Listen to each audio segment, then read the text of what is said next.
Hello, and welcome to the next session titled From Seeds to STEM, Growing a School Garden Community.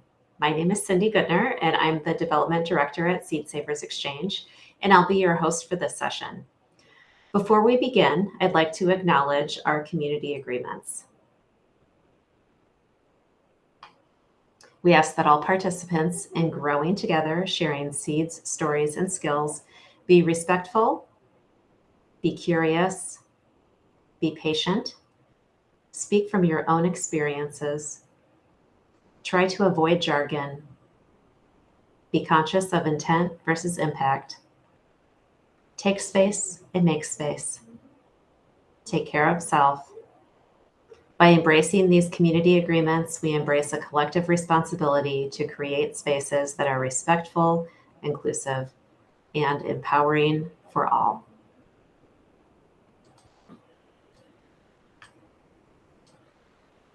I'd also like to take a moment to thank our title sponsor, UNFI. Thank you, UNFI, for sponsoring this session. UNFI is a wholesaler connecting to over 10,000 supplier partners to grocery stores and other value-added food retailers while working to drive positive change in the food system. UNFI's mission aligns with Saint Sauveur's Exchange's mission, especially when it comes to improving food access.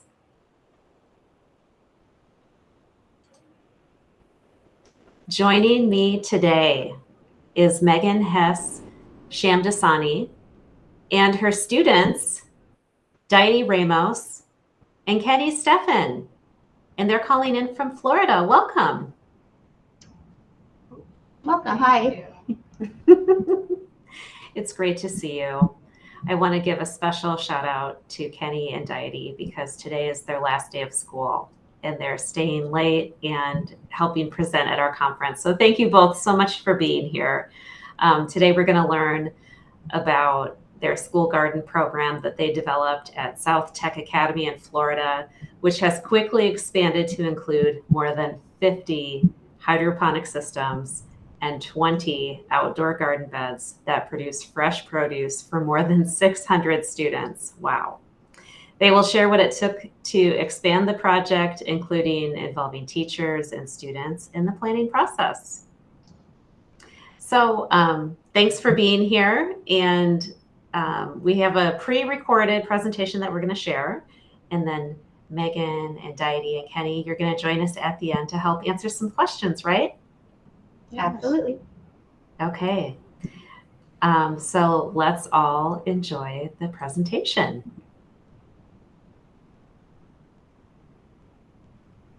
Hello, my name is Meghan Hess Shamdasani, and I am a teacher at SouthTech Academy, and we will be presenting about how students helped to create and develop our agriculture program here at SouthTech Academy.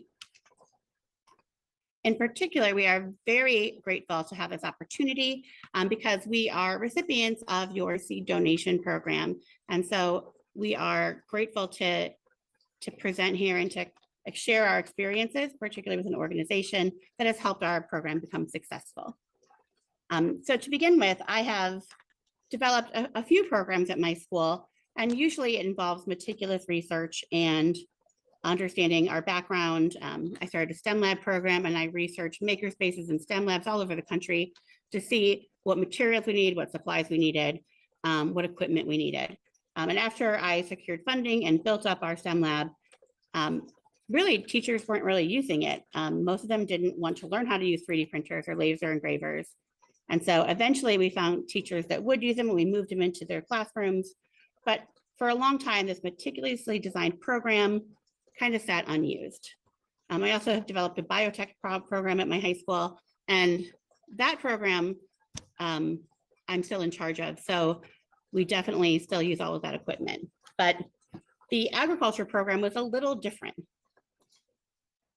So I work at a Title I high school in Palm Beach County, Florida, and all the students in our school are enrolled in a career and technical education program. We call them our career academies, and all the students earn a high school diploma while preparing for careers and higher education. Our agriculture program is really an interdisciplinary agriculture program, so it's not a separate career academy, but we work within academic classrooms and different career academies to incorporate our school garden and agricultural concepts. Today, we have over 50 hydroponic systems. We have one large aquaponic system plus several small classroom ones. We have a large outdoor garden, a small fruit tree nursery. We grow microgreens for teachers, and we raise mushrooms here on campus. Overall, our goal was to increase interdisciplinary engagement between the career academies and our academic content, and of course, to improve student readiness for post-secondary education and career opportunities by offering additional career certification and hands-on training. Here in Florida, agriculture is one of the top 3 economic sectors in the state. And so we knew it was important for agriculture to have a place here in our school. We also believe highly in sustainability. I'm an AP environmental science teacher, and so sustainability is incorporated into the program both from an environmental and a financial perspective. So we use technology like moisture sensors, we use integrated pest management techniques and soil and water conservation strategies in our garden to teach sustainability. And ultimately, while we don't have enough garden space yet, our hope is to be able to sell enough microgreens and maybe produce once or twice a year so we can cover some of the consumable costs of our program, although we're not there yet. We measure our progress through the number of career and industry certifications students earn, the development of professional partnerships within the agriculture job industry, including internships. This summer, we have a student who is working as an intern, a paid intern, to help monitor water quality at our floating wetlands project here on campus. And eventually, we want to be able to sell produce to the staff and the local community, whether it be once or twice a year to green market, or if we were able to develop a small CSA program. But we will need to expand a little bit more. But right there, you see some microgreens that we've given to staff and some Swiss chard and our pink oyster mushrooms.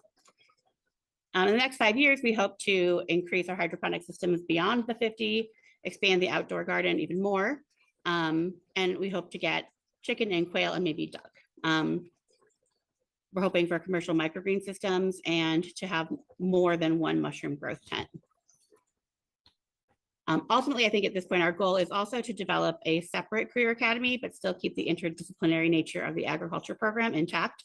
So students can specialize in agriculture as their own career program, but also we still have teachers across the campus that are incorporating it into their rooms. And this program did not start as well researched as my Makerspace Lab or my biotech program. This really started with one small grant, the Whole Kids Foundation grant we applied for in 2019. Or 2020, like that school year, and we got it. And so the fall of 2020, we had these hydroponic towers coming. We had ordered 3 of them, and they were really for like an after school program. We didn't plan to expand the garden at all. We thought a couple of hydroponic towers would be a cool thing to involve in our STEM club. When they arrived, we didn't have any after school activities because it was the year COVID was still around, and we had hybrid learning. So more than half of my students were still doing virtual learning from home. So we are logged in with them on the computers. And so we got these beautiful hydroponic towers, and students loved them. So we put one in the culinary classroom, that's the one here. We put one outside in vet because they wanted to grow some plants too. And I kept one in my classroom. And I didn't expect the kids, I knew kids like to plant seeds and grow plants, but I didn't expect our high school students to love it as much as they did. So we had all of the plants stocked up in the hydroponic tower. And then we had a closet full, I put grow lights in my closet, and maybe you can see them back there. We drilled holes in the wood so we could plug things in. And students, when they got bored or stressed, would just take a plant break and they would plant seedlings. And then they started to take them home. Sometimes they would put them in our tower and grow them to be a nice big size and then take them home. But kids loved it. And so we applied for the American Heart Association grant, and we got a few of these small aquaponic systems. We got 6 of them for the school. And we got a few of these guys down here, these nutrient film technology or NFT hydroponic systems. And so we had 4 of those set up in the classroom. And so we put all the seedlings in that we could. Kids still took them home and they loved it. And teachers loved it. So I would have to leave my door propped open after school because I was in the process of showing off the plants to teachers all the time. They would come by the room and they wanted to see how well the plants were growing. So by the end of the school year, we had 5 aquaponic systems and 8 classroom hydroponic systems. The following year, because students loved the hydroponic systems and because teachers would come and check on the plant growth every day, we expanded our program. So we got more hydroponic systems. We taught students how to build their own, and we added some more career and industry certifications. So by the end of the 2022 school year, we had 11 classrooms and offices with student maintained hydroponic garden systems. So we branched out, we got different kinds, and I started to run out of space in my room. So we started to add them to other classrooms. So by the 2022-2023 school year, we received some more grant funding. We bought more hydroponic systems and we expanded them mostly because students and staff members were still really into it. Kids wanted to grow more plants. Kids wanted to start gardens in their homes. Teachers still came by to check out the plants. And so we started to move these towers into other classrooms. This one, her name is Rosie. She's our most famous hydroponic tower. She's in our school store in the Business Academy. And everybody who walks through the main lobby of our school gets to see her. So she's in the spotlight. This is one of our English teachers, Ms. Konigsberg, and she's an excellent chef. She participated in this Top Chef competition last summer. And so she loves the hydroponic tower. She gets to use it in cooking. And the students get to take stuff home as well. And then we expanded the outdoor garden because kids wanted to grow more plants outdoors. Our culinary program had a really small outdoor garden. So in the fall of 2022, we added 12 of these 4x4 raised beds with a trellising system. And we were able to grow over 75 varieties of tomatoes, 4 different types of eggplant, 10 different types of peppers, and we had amazing harvests. We still had grant money left, and then the students wanted to grow mushrooms, so they asked if we could, and I had grant money to spend. So we bought a mushroom growth tent and we started to grow mushrooms. So this year, based on student interest and staff interest, we realized that the vast majority of teachers at our campus would want hydroponic towers. We received a large community foundation grant. And so we bought 30 new hydroponic towers from Let Us Grow. Here you can see like our little army as we built them. And so today in over 30 classrooms and offices in our school, we have these hydroponic towers, plus some of our older ones. We also have these little growth cubes. This is our nursery for our hydroponic towers. And kids really like the aquaponics tank, so we were able to participate with the Florida Department of Agriculture and Community Services. And we got this 200-gallon aquaponics tank set up here. Here you can see this is where our tilapia are raised. Here's our settling tank, our beneficial bacteria tank, and then here's our hydroponic bed, and we're growing Swiss chard in it right now. So today we also raise tilapia, and we're in the process of becoming a certified aquaculture facility so students can earn career and industry certifications with that. And so this program has grown and with some research and purpose now. But I think what is most unique about our program is that really students said they wanted more towers. They wanted to grow more plants. They wanted a bigger garden. They were interested in fruit trees. And as they said they were interested in these things, we added them. And because we were adding things based on student and staff interest, people use them. People want them in their classrooms. Today, sustainable agriculture in our classrooms has contributed to over 100 independent student science research projects. And by the end of this year, it'll be up to about over 200. So students have participated in things like eCyber Mission, Plant the Moon, Grow Beyond Earth, and the Purple Plow competition. And you can see here, kids are building aquaponic systems. They're testing different color lights on plants. They're building their own hydroponic systems. And they're even incorporating coding to build sensors to monitor water use. In our school, we have year-round access to locally grown produce for our students. So this last winter, we grew enough lettuce in our hydroponic towers to feed 250 people at our holiday luncheon. We grow, again, last year about 75 different varieties of tomatoes. This year, not quite as many because we were still setting up hydroponic towers all year. But so we have these beautiful heirloom tomatoes outside, and students get to see that there are beautiful orange tomatoes and purplish tomatoes and green tomatoes and red tomatoes. And students are able, any student who works in the garden is able to take produce home. We use it in our culinary program and teachers take it as well. Students have also benefited students with other opportunities. So we've made promotional videos. So our students have gotten to practice their presentation skills. They've gotten to do building and engineering. So here's our students here building our aquaponics our aquaponics tank. And it was on Ken and Barbie Day this year. So it was really fun because they were dressed up, many of them like little Barbies.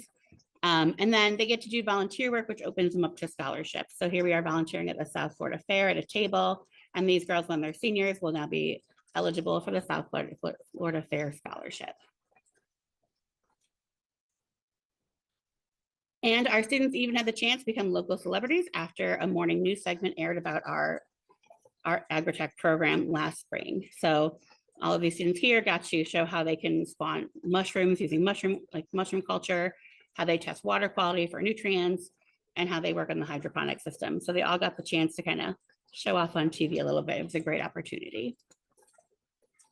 And the rest of our presentation will be led by our students who are going to tell you about how they built the programs, how they built a community around the programs, and how they plan to help us expand them. Hi, my name is Stefan, and I will be introducing building student programs. As one of the first students in the tech program, it started during my freshman year, and it allowed me to explore a previously inaccessible route of STEM in school. Through the program, I was able to learn about hydroponic towers with my own for at-home use, as well as compete and win in national STEM competitions. With it, I was able to explore food systems and my interest in sustainable urban development, as well as environmentalism, and how I just really was engaged in it. While the program started my freshman year, which was quarantine and this weird space of hybrid learning, the program still grew regardless of hybrid learning. If anything, the program was deeply built on student interest and engagement, and the fact that even in a hybrid learning setting, students were really engaged in hydroponic towers and learning about plants and environmentalism and sustainability and continuing that education. With the inspiration that came from the program, I was inspired to build my own garden where I possibly did annoy my teacher, Ms. Hess, about my garden and growing it and how I can contribute.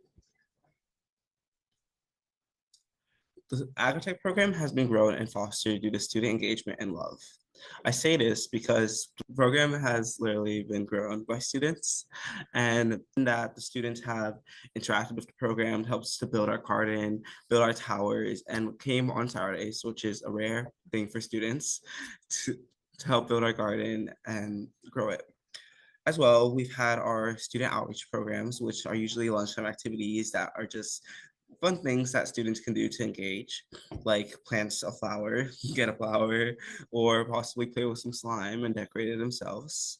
We have done STEMtober in the past, which is a fun activity where we just go around every week and do something STEM related, but also something a little bit spooky. Through it, we've been able to have students manage and grow 20 plus towers now, I believe. And that is one of the ways that students interact on daily. As well, I'm a student aide, and many other students are motivated to be aides because we're just interested in the program and want to see it grow. And managing it has grown exponentially from my freshman year, where I believe we had 1 or 2 towers, to now where we have 20, 25 plus towers to manage. Competitions. Through the program, I've been able to work on a few competitions, and the most recent one being the Purple Cloud Pollinator Challenge hosted by the American Farm Bureau Foundation for Agriculture.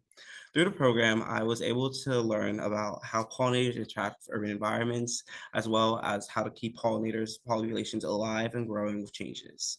This really helped with my interest in urban development, especially as someone who soon will be attending college and exploring these new routes of education more deeply. Another competition I collaborated with was the Fairchild Challenge, the Forgotten Food Forest, where we explored our local community for all the forgotten foods that sometimes aren't included in our current food system, and how it could help to contribute to lowering food insecurity and growing into a space of more food security and less food waste. Overall, these programs have really helped me to gain educational opportunities, like connecting with local environmental organizations for internships and volunteering, which I have done in the past, and helped me to stand out as a student with a rare program that really does foster and cater to student interests and needs. My future plans. In the future, I will be attending University of Florida starting this summer to study environmental science. I really don't see how I would be where I am today without the program and its help. It's allowed me to really explore my interest in environmentalism and sustainability, as well as understand this new avenue of science I really don't think I would have had as much access to without it. Through the program, it's helped me to progress academically, given me access to new opportunities, as well as connected me with other resources outside of school, like internships and volunteering. And to that, I say thank you so much and have a good day. Hello, my name is Dayry Ramos, and today I'm going to be talking about growing our community. So I am currently a senior who, thanks to the Agri-Tech program, has decided to major in chemical engineering with an environmental concentration. I want to share some of my favorite activities we've done in the last 4 years of this program. So the Blooming Bulldogs is probably one of my favorites, where we have started harvesting flowers this year and collecting them, making them into little bouquets and giving them out to students and staff just to brighten up their days. I love going to the garden and making bouquets. It brings a smile to everybody's faces. Now, for other agriculture awareness activities, we also started STEMtober, which originally was just going to be a 1-month thing for National Farm to School Month, but we decided to have it more often because of how successful it was. The first activities we had in SouthTech were planting seeds with kids, and we made a slime bar. We even held a hydroponic tower competition, and that was lots of fun. After so much demand for more, we decided to have more months named after STEM things like STEMvember, December, and STEMuary. We plan to continue to keep doing this in the following years. My freshman year, I was in a video for the Infi Maker Award, where we were just harvesting plants and showing off some of what our school has to offer. During my sophomore year, one of the first STEM competitions I participated in was part of our STEM club, where I did the Million Orchid Project. In that same year, in my bioscience class, I was able to participate in the Grow Beyond Earth project, where we simulated the space station growing conditions and see if we could grow some radishes. My senior year, I did the Purple Plow Pollinator Challenge with my friend Kenny, who's also a part of this program. And we actually ended up winning and got to write a blog post about the way we conducted our experiment, what did we learn, and it was just a great time. We even we had our video shared on our Instagram, which we'll talk more about in a little bit. But this year, I was also able to meet the Palm Beach County Farm Bureau at the South Florida Fair after our win, and I was part of the fundraiser for the National Wildlife Refuge Association. That was lots of fun too. We got to go to the mayor's house, and we even saw some birds walking around. Now, one of the things that I'm most involved with is our social media. I decided to start this STEM club social media like in the beginning of my senior year, and we've really grown for our small club. We post everything on our social media, including when we got our aquaponic system. As you can see me releasing the fishes. We post about our flowers, all the bouquets we give, like these bouquets up here where we gave them to all of the actors in the fall play. And we just post everything that goes on. We even have harvest videos where we show our garden off, show everything we collected. It's just a way for more people to have access to what we do and make them more aware. And that's all for me. Thank you so much. Hello, everyone. My name is Saint Sauveur, and I'm currently a junior. I wanted to start off by giving a little background about myself. I've never really been interested in science at all until my sophomore year, which is when I joined the AgTech program. Ever since then, this program has been helping me grow. I used to want to become a chief financial officer, but now I'm more open to a career in STEM. In the past year, in my biotechnology class, we wanted to grow mushrooms. Thanks to the Plant the Moon Challenge and Ms. Hess, it gave us a chance to do so. The Plant the Moon Challenge works under NASA's Lunar Exploration Program and gives us a chance to get astronauts back on the moon. The challenge wanted to see who could grow the best crops using Regal light stimulant. By participating in this challenge, we gain information on how we can use lunar or Martian soil to grow crops, which helped which helps us answer the question if we can grow food on the moon to help astronauts sustain life. Here are a couple of pictures of our project. In the first picture, we are prepping. We chose lunar soil, and the grain we chose was barley, which is a cereal grain. In our second picture, we were getting our soil and grain ready in our aseptic environment. And in the final picture is our final results before we put the jar in our mushroom tank. Next up, we have our adorable baby chicks. For the first time, my school was able to help raise these baby chicks, all thanks to the 4-H embryology project. The chicks stayed for 1 week, and all in 1 week, the chicks were able to hatch and get proper nourishment for them to grow. While we were caring for these baby chicks, we did a genetic lab about chicken breeds. In addition to the baby chicks, later on, we were able to hatch ducklings.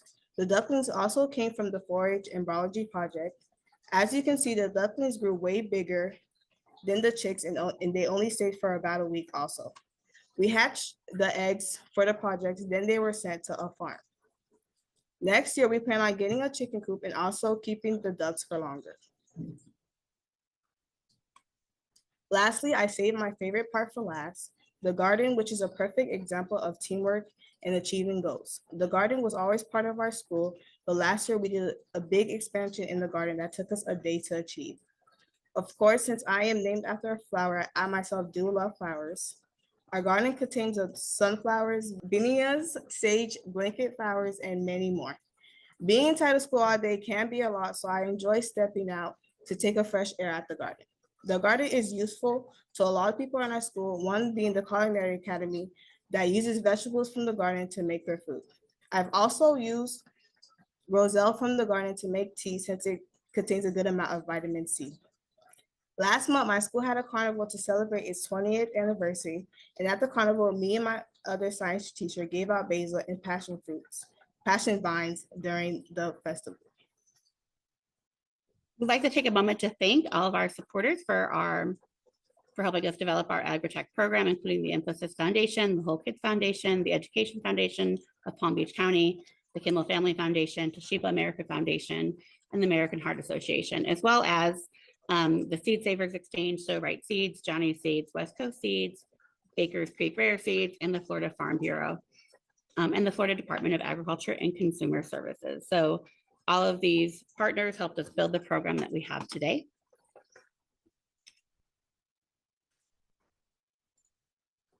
If you have any questions, you can contact me at the email address below. Our website is listed there, and our school Instagram is as well.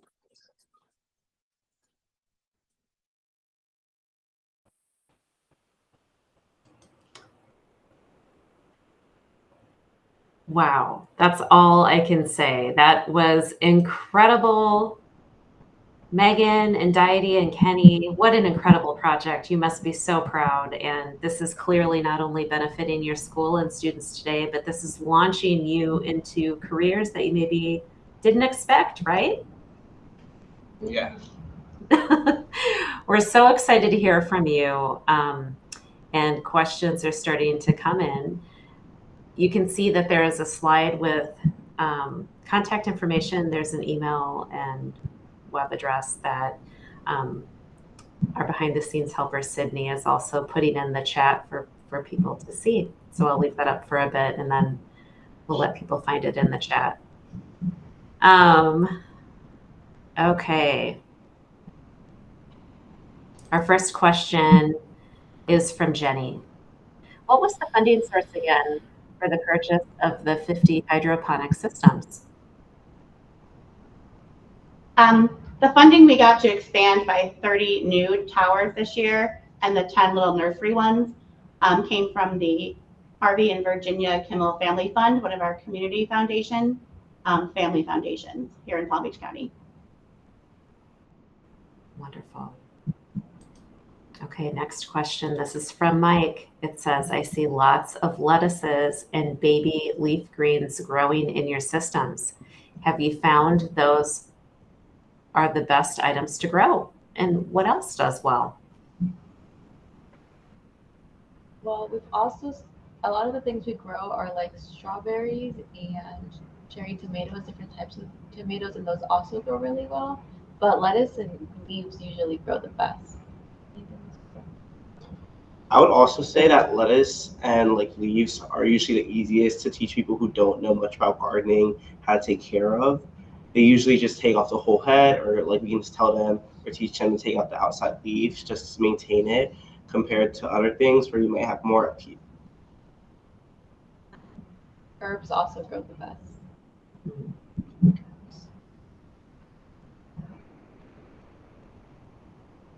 Okay, next there's a lot of just enthusiastic compliments that I'm going to share as well. Joanne says, this is great. I love to see schools teaching life skills like this. You are teaching these kids something they will love their whole lives. Do you think that's true? Yes, I think definitely. Staring at us. Oh, Anita says, this makes my heart so happy. Excellent job. Thank you so much.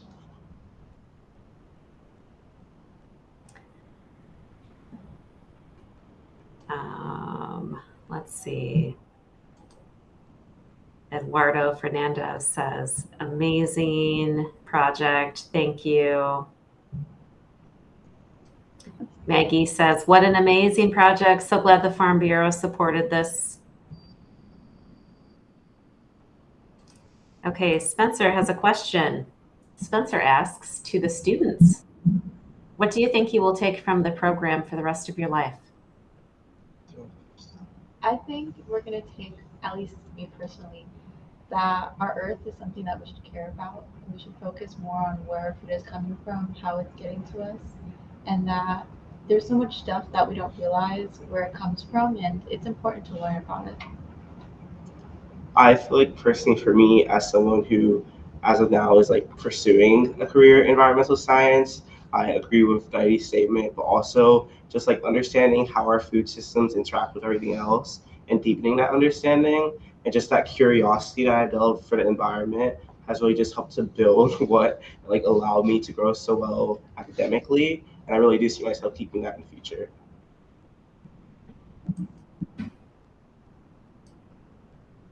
From Vanessa, the description mentions fresh food for more than 600 students. Do you know what percentage of student lunches are grown on site? 0. Our school district and their school nutrition program have very strict rules about where they get our produce from. So they won't use the stuff we grow in the school lunches. Our culinary academy uses it for lunches they prepare for teachers, and students in that academy can eat it. We provide the produce for students to take home and use with their families because, again, the food service in our school district, they won't use anything grown on campus.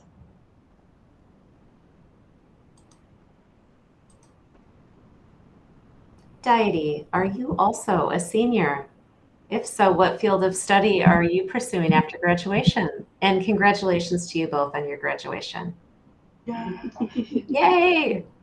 I'm also a senior, and I'm going to be studying at Michigan State University, majoring in chemical engineering with a focus on environmental studies.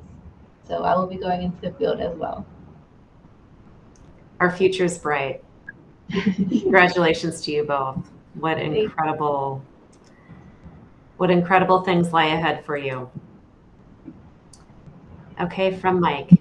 Do you start the seedlings the same way whether you are planting in the ground, in the hydroponic or aquaponic systems? The hydroponic and aquaponics, we start in a small hydroponic nursery, and most of the plants that we put outside, we start in like a seed starting mix, just because we don't have enough nursery beds to start in both. So I have a shelf with lights that we do in seed soil for outside, and in the little hydroponic nursery, like the little box systems for indoors. Next is from Blanca. I'm familiar with Florida weather. Do you have shade structures and any native fruit?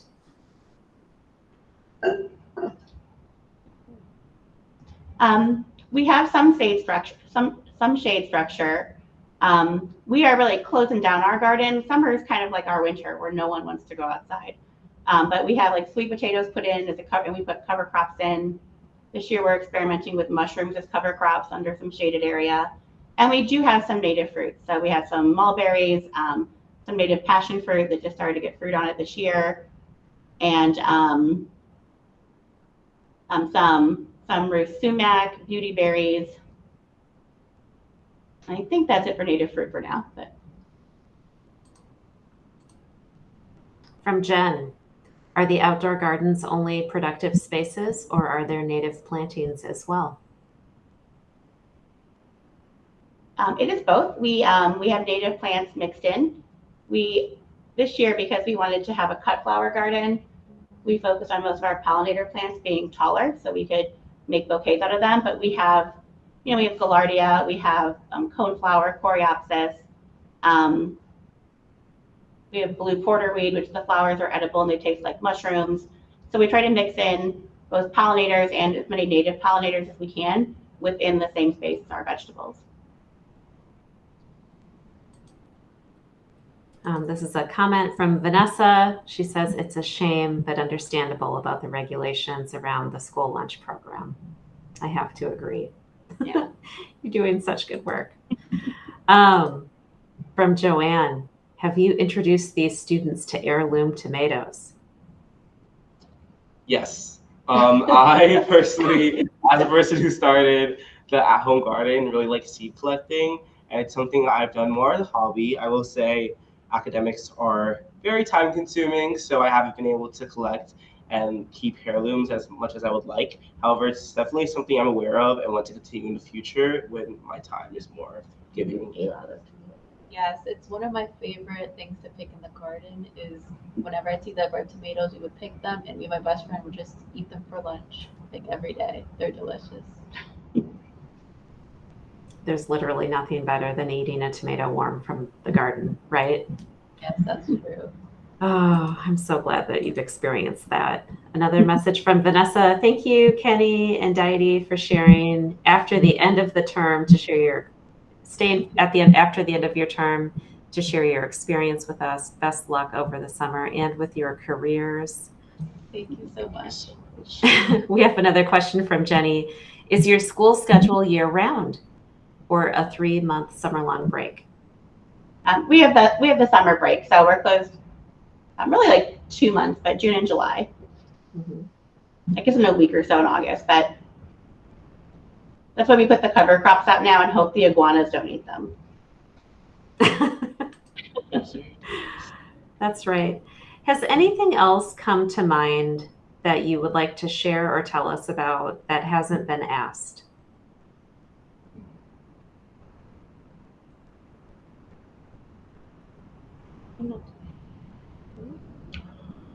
Mostly with student engagement programs and just how involved we are with like other students outside of just us. We do have like a lot of competitions and just like involvement during lunches, things to help build student curiosity and just know that this is an option and available to them. As I said, this program is definitely built on student engagement, and having something grow in a time like COVID where all of us were at home is very difficult and very telling for how much love this program has like received. And I really think our student programs and engagement just really help it thrive. And I think that we're looking at opening a 12th career academy here for agriculture. And it really comes from this program that we started just, with 3 hydroponic towers, and then just grew because students wanted to do things and they asked and I had grant money, and so we did. And so I think it's really incredible that this will be the only career program started at our school. It was started because students kept asking to do it, and so we did. And so I think that they're pretty incredible. They are pretty incredible. I just am in awe of your program, and I encourage you all to keep going. What an amazing story. Thank you, Megan and Dayry and Kenny. Thank you to our audience, and thank you to our sponsor, UNFI. Our next session is called the Art of Journaling Workshop, and that is starting in about 20 minutes at 5 p.m. Central Time. So thanks again and enjoy the rest of the conference. Thanks.